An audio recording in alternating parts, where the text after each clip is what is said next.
Oui, bonjour. Aujourd'hui, on va aborder un paramètre qu'il faut tenir compte dans le choix de l'ampli opérationnel, c'est la slorette. Donc la slorette, c'est la vitesse maximale à laquelle la sortie de l'ampli peut changer.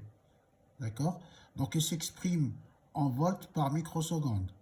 Donc la slorette, c'est la dérivée de la tension de sortie sur le temps. Donc là, on retrouve ici la dérivée qui est dérivée, c'est-à-dire on va chercher la valeur maximale. D'accord? On va chercher la valeur maximale. Et c'est à partir de cette valeur maximale qu'on va définir, d'accord, une slorette. OK? Donc, la slorette, c'est un paramètre fondamental à vérifier en premier car il conditionne la capacité de l'ampli à suivre un signal rapide sans distorsion. C'est-à-dire, tous les amplis, ils ont une slorette, une valeur en volts par microseconde.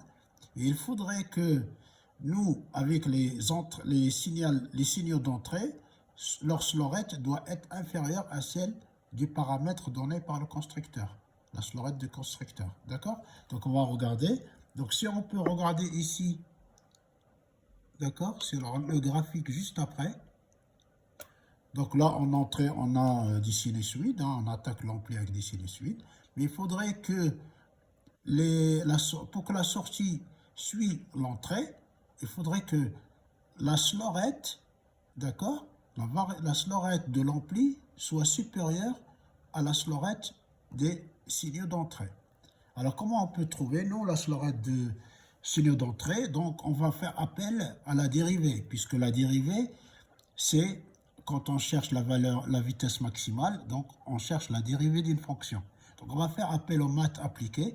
Donc, si on a un signal de sortie Vs égale Vmax sinus oméga t en sortie, sa variation dvs sur dt sera la plus élevée au passage de 0 de la sinusoïde. En gros, on va faire la dérivée, donc dv sur dt.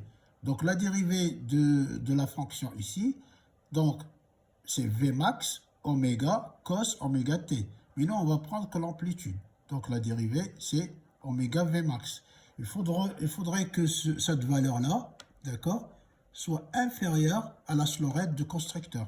Donc le constructeur, il donne une slorette, nous on fait le calcul, d'accord, oméga est égal à 2πf avec la valeur max qu'on connaît du signal d'entrée. Il faut que cette quantité-là, oméga Vmax, soit inférieure à la slorette.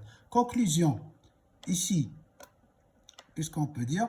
C'est pourquoi c'est important. Si le signal d'entrée varie trop vite, l'ampli op n'arrive pas à suivre. D'accord? Le signal de sortie est déformé. Ça, si on ne respecte pas slorette supérieure à oméga Vmax. D'accord? On aura un signal déformé. Ici, on a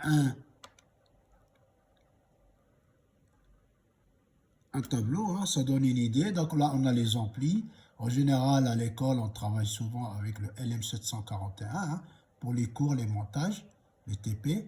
Après, bon, si on a des applications plus spécifiques, par exemple, je prends par exemple pour la mesure, l'instrumentation, il faut de la précision. Donc, vous voyez, le AD741, il a une slorette de 0,6 volts par microseconde.